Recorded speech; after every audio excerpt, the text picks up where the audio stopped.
қиссаҳо аз маснавии маънавӣ. ҳасрат бар фавти намози ҷамоат. марде барои иқомаи намози ҷамоат ба самти масҷид меомад. ба масҷид ки расид, дид намози ҷамоат поён ёфта ва мардум дар ҳоли хуруҷ аз масҷиданд.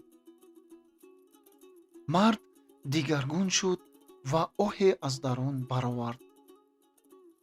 аз он миён яке ба ӯ гуфт: ин оҳи пурсӯзатро ба ман бидеҳ, ман намозеро ки хондаам ба ту медиҳам. мард қабул карду рафт. шабҳангом дар хоб фариштае ба ӯ гуфт: хушо ба ҳолат ки оби ҳаёту шифобахшро харидӣ. ба эҳтироми ин ҳусни ихтиёр ва омадани ту дар ҷиргаи намозгузорон, намози ҷумлагии онон пазируфта шуд.